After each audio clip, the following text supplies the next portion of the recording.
Une petite dernière. Bon, ok. On a vu qui était Jean Bart, on sait pourquoi il est entré dans la légende, mais ça n'explique pas comment il a fait pour avoir une statue. On va faire ça vite.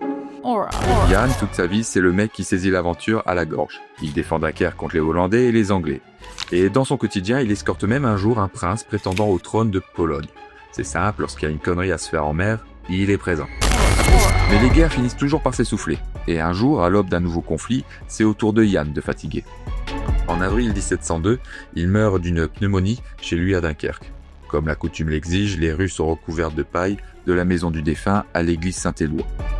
Il reçoit de grands funérailles et même les Anglais et les Hollandais lui rendent un dernier hommage avant de se réjouir de la perte de leur plus grand emmerdeur.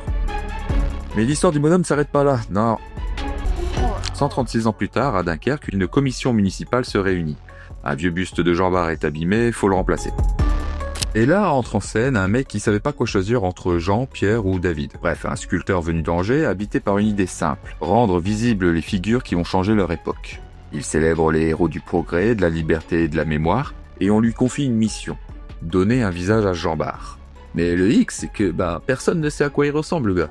Toutes ces représentations semblent être des interprétations ou projections d'une image héroïsée. Même ces faits d'armes oscillent entre réalité historique et légende. Si pour la France, Jean Bart est un chevalier de la mer, pour les Anglais c'est un redoutable corsaire.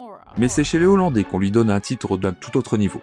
Maxima Pirata. À leurs yeux, Yann n'est pas devenu le roi des pirates. Non, lui, il est le pirate suprême. Un titre qu'il gagne après avoir fait sombrer plus de 150 navires de pêche hollandais pour affamer ses anciens alliés en représailles. Donc tu comprends que c'est un peu galère de cerner précisément la figure du corsaire. La question de son identité révèle un terrain un peu mouvant. Yann, lui, c'est un enfant de la mer, qui porte en lui une conscience aiguë de la tradition, celle de la course dunkerquoise. Et c'est précisément là que David d'Angers comprend le cœur du personnage. Mais Dunkerque n'a pas le moyen de payer l'œuvre.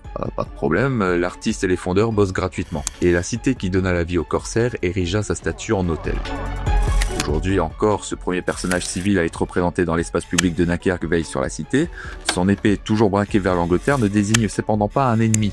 Non, mais plutôt comme un corsaire qui quitte son navire en passant par-dessus un canon ennemi et qui se retourne vers ses marins pour les engueuler. Parce que les héros ne sont pas faits pour durer, son histoire rappelle que déjà en son temps, Dunkerque aurait dû sombrer. Elle aurait dû être détruite, mais c'est son sabre qui lui sauva la vie. Mais pour être franc dans cette histoire, la vérité, c'est comme des trous de balles. Chacun en a un. Jean Bart, lui, n'a jamais cessé de pointer l'horizon. Et pour ce qui est des trous de balles, le gaillard, il en a deux.